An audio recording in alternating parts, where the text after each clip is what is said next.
Após os incidentes em Pânico 5, as irmãs Sam e Tara saem da pequena cidade de Woodsboro e vão para Nova York tentar recomeçar a vida e esquecer o Ghostface e o passado delas. Porém, como sempre, um novo Ghostface aparece e agora na grande metrópole para perseguir as irmãs, e elas vão ter que reviver seus traumas, seus pesadelos e enfrentar novamente mais um serial killer. Essa basicamente é a sinopse de Pânico 6, novo filme da franquia Pânico que estreou nos cinemas na última quinta-feira e que uma grande parte do público vem gostando, algumas pessoas vêm desgostando, e eu fiquei entre algumas situações, sentimentos conflituosos. Então vamos comentar um pouquinho sobre. O meu nome é Herbert, bem-vindos ao Resenha de Minuto.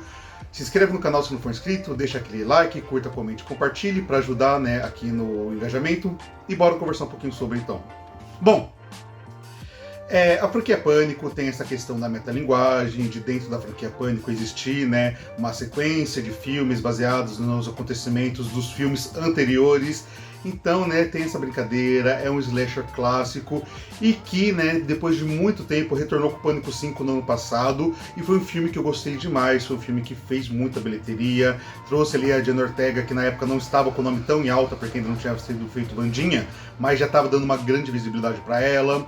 Enfim, foi um filme bem legal de ser assistido. O Pânico 6 ele veio com uma proposta diferente, que é trazer o Ghostface para Nova York. A princípio, isso parece ser uma ideia muito legal, inclusive nos trailers funciona muito bem com aquela cena ali do metrô, tudo mais, a cena ali naquele mercadinho clássico de Nova York. Porém, o filme acaba não aproveitando isso da maneira como poderia. Em sua maior parte do tempo, os assassinatos acontecem em situações que, digamos assim, poderiam ocorrer em outros locais, como é o caso, por exemplo, do psicólogo lá da Sam.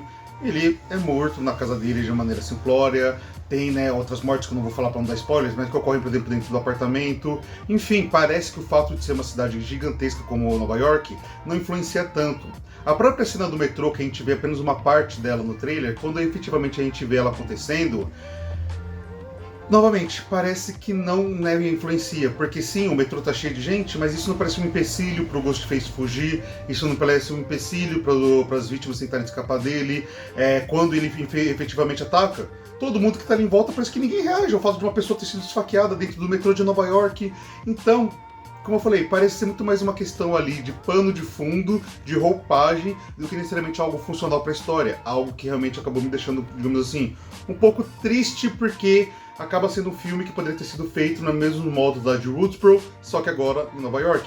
Para não falar que não tem outra cena que funciona, eu acho que a primeira cena do filme funciona bem, que tem lá esse assassinato naqueles clássicos becos de Nova York, e aquilo ali acho que tem toda ali realmente uma energia nova-iorquina naquele sentido. Mas passando para outras questões do filme que acabou me dando alguns sentimentos conflituosos. Eu achei o filme, ao longo do seu desenvolvimento, muito vazio. E por que isso acontece? Parece que o filme não tem muitas consequências. A maior parte das vítimas do filme são vítimas de personagens novos que entraram na franquia nesse novo filme e que, sinceramente, a morte deles não pesa em nada. Os personagens mais clássicos, os personagens que já estavam anteriormente, tem até uma personagem que acaba morrendo, mas, digamos assim, já esperava que isso acontecesse, até por uma questão de passagem de tocha para a geração mais nova.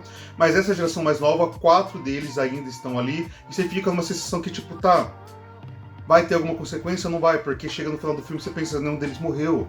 E assim, Pânico tem essa característica de ter os seus sobreviventes, mas também ter o pessoal que acaba morrendo. Até por isso que faz sentido a Final Girl, que foi estabelecido no gênero de slasher desde lá de Halloween. Então eu acabei sentindo um pouco de falta disso também, a falta de consequência. Todo mundo que morre aqui não parece efetivamente atingir o núcleo principal. Dito isso, em relação a alguns estereótipos que tem dentro do gênero do terror, a gente sabe que slasher é um gênero estereotipado, é um gênero que se autorreferencia e não tem nenhum problema nisso. O estereótipo aqui que eu critico são decisões idiotas. Muitas vezes, a gente tem em filmes de terror personagens tomando decisões estúpidas, o que eventualmente acontece e tá beleza, a gente passa um pano. Mas no geral, nesse daqui, tem algumas decisões que acabaram, digamos assim, me irritando um pouco. Como, por exemplo, o cara pega uma arma para atirar no Ghostface e antes de atirar chama a atenção dele, ele olha para trás e desvia. Isso acontece 2 vezes ao longo do filme, não é uma, são 2. Que o personagem pega uma arma, mira no Ghostface, dá um grito, o Ghostface olha pra ele e dizia: atira na porra do serial killer, ou dá um elemento, né, de texto, né, ali narrativo, pro serial killer perceber que tem alguém atrás dele, um reflexo, um barulho, e assim ele desviar por instinto, desviar por precaução, não porque tem algum idiota chamando a atenção dele antes de atirar nele. Dito isso, ainda tem algumas outras coisas, como por exemplo, tem uma hora ali no confronto final, sem entregar muitos spoilers, que a Sam tá com uma arma apontada, um outro personagem também está com uma arma apontada pra ela vai tirar, a arma está sem bala. Ela então joga a arma pro lado e corre em direção a ele. O cara, ao invés de atirar nela, corre em direção a ela também, os dois se trombam, caem, e depois posteriormente mostra que ele ainda tinha munição na arma. Então por que ele não atirou? É uma decisão estúpida. Esses tipos de decisão vão se repetindo ao longo da obra, personagens que poderiam poder matar um outro personagem, e ao invés de dar uma facada no coração, fica dando uma facada no ombro, ou algo desse tipo, acaba irritando um pouco. Então, né, um filme que acaba ao longo de 2 horas, não tendo tanto desenvolvimento, cometendo essas falhas no roteiro, acaba se tornando um pouco vazio. As cenas ali, né, acabam sendo bastante frenéticas, são 2 horas onde praticamente do início ao fim tem, né, o serial killer assassinando, tem cenas legais, cenas que são mais comuns, mas no geral acabam sendo cenas bem sangrentas e que pode agradar boa parte do público, como o fato me agradou. Então, como eu falei, acabo tendo sentimentos conflituosos. Eu acho que Pânico 6 é um Pânico pior do que o Pânico 5, eu achei o Pânico 5 melhor. Ele efetivamente é mais violento, como promete, ele efetivamente é mais frenético, como promete, mas não justifica algumas decisões de roteiro e toma outras decisões idiotas. Em questão de elenco, Jenna Ortega tá muito bem, né? Os outros personagens também estão muito bem, porque eles são carismáticos e estão dando o melhor que eles têm ali. Espero que um próximo Pânico 7 venha e que seja melhor do que esse. Esse tem seus defeitos, tem suas qualidades, mas a balança ficou assim. Ficou meio que uma montanha russa, indo e vindo, e acabou que, nem eu falei, em momentos eu estava gostando, em momentos eu não estava gostando, e no final ficou aquele gosto um pouco amargo na boca. Eu achei um filme razoável, assim, razoável. Poderia ter sido bem melhor, mas algumas coisas me incomodaram demais. Espero que quem assistir talvez consiga aproveitar mais do que eu. O Pânico 6 saiu com uma distância de apenas 1 ano pro Pânico 5, provavelmente porque o Pânico 5 fez muito sucesso, muita bilheteria. Espero que dê um tempinho agora o Pânico 7, 2 anos, 3 anos, dê uma trabalhadinha melhor no próximo filme, que eu acho que pode ser mais proveitoso pra série no geral. Enfim. Bom, pessoal, era isso que eu queria comentar com vocês hoje. Espero que vocês tenham gostado. Se gostaram, se inscreva no canal, deixa o like, comenta e compartilha, porque isso ajuda demais. Na descrição tem os links para minhas redes sociais e também para meus livros. Vejo vocês no próximo vídeo. Fiquem bem, até a próxima.